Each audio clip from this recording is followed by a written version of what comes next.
the way from a sunny Southern California day into 32 million homes and counting. You're with America Trends, and I'm Barry Nussbaum, filling in tonight for Dr. Gina as she's just about to land in St. Louis for the presidential debate. Hey, our poll question today, Trump or Clinton, who has the best plan to protect America from radical Islam? Vote in that poll at u2america.com or use the U2 America app, available now for Apple and Android devices. Download it now if you don't have it already.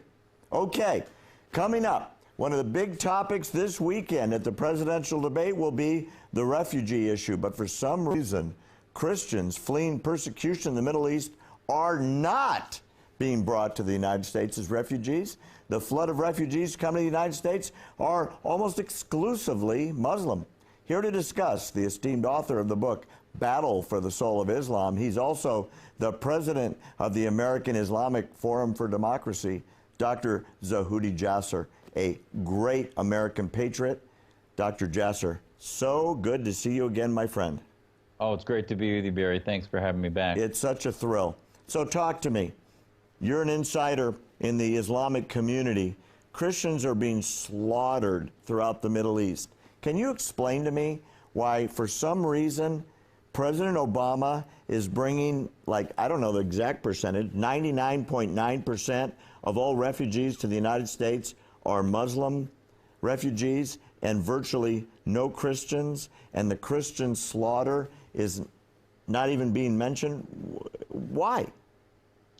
It's just bizarre, and you know, literally our ambassador to the UN, Samantha Power, is the one that wrote the book on genocide, and it took our Congress to demand that they declare it a genocide for then Secretary Kerry to get backed into calling what ISIS was doing to the Christian community as genocide. And I'll tell you, this is a cascade of problems. It starts with basically the refugee issue is a Darwinian evolution of first come, first serve, and the Christian communities being left last. But I would tell you the solution is not to just sort of say, let's let in Christians.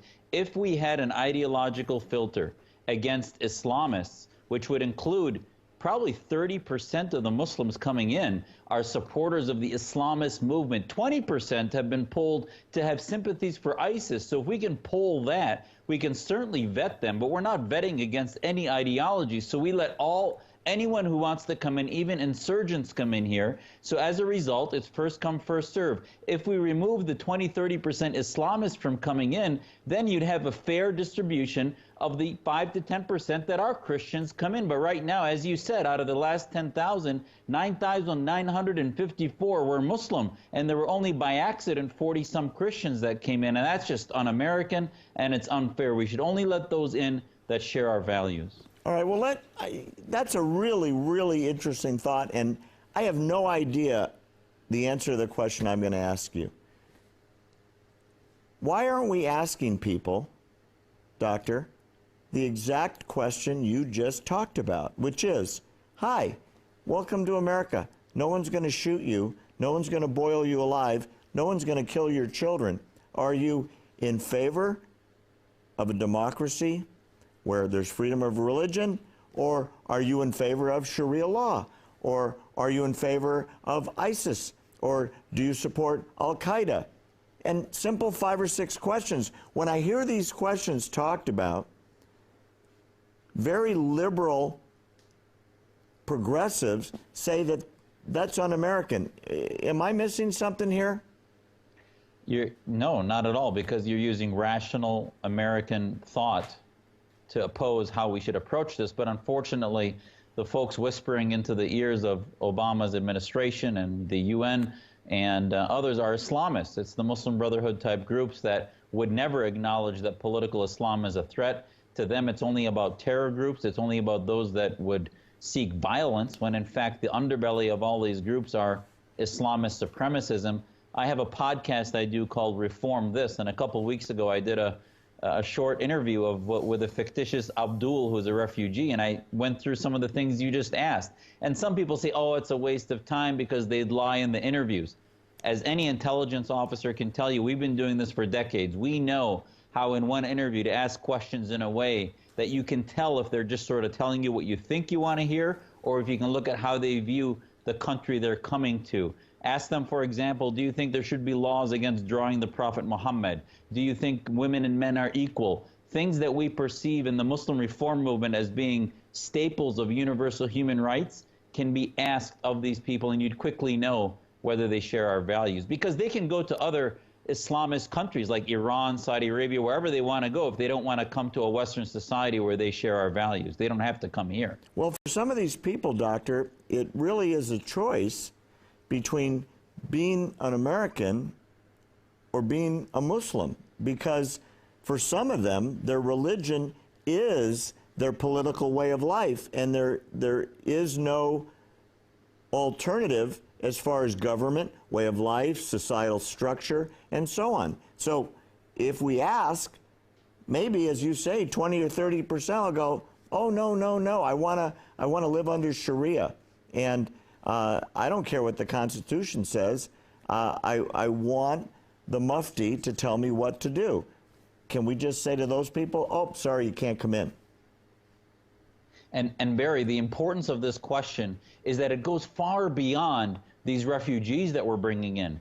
This vetting process can then be used for any immigrants, whether they're seeking political asylum, because if you look, most of those, what they believe about the Islamist theocracy mentality versus American freedom. And if we don't know, by gosh darn, they better not be getting security clearances, let alone immigrants. So is there truly some protection or some preclusion from having those specific questions, Doctor, that you're alluding to being asked when they get to the door and they knock to come in? I just testified to Congress about this similar issue, and the Democrat witness, basically, Dr. Aziz from Texas, said, well, Dr. Jasser is running south of the separation clause and the government can never get into religion. And my response, which has been viewed tens of thousands of times on YouTube, was, listen, the Constitution is not a suicide pact. If you have a so-called theology which wraps itself in a theological argument when in fact it's a political theocracy, we already have many established laws that outlaw things like polygamous cults, animal sacrifice, things that are done in the name of religion, but yet we outlaw them in this free country because there are things we just don't accept. And it's the same thing with Islamist ideas. You can't wrap yourself in a faith and say that, well, we don't care if it's going to destroy your country, we'll let it come in because it's under the name of religious freedom. You know what? For the sake of America and our security, Doctor, I hope to God whoever wins consults with you. We need a whole different admission set of questions or we're in a lot of trouble. Thanks for being with us. Coming up next, we've got Frank Wuko is going to be here. We're going to talk more about American security, and we want you staying with us. Don't go away, America.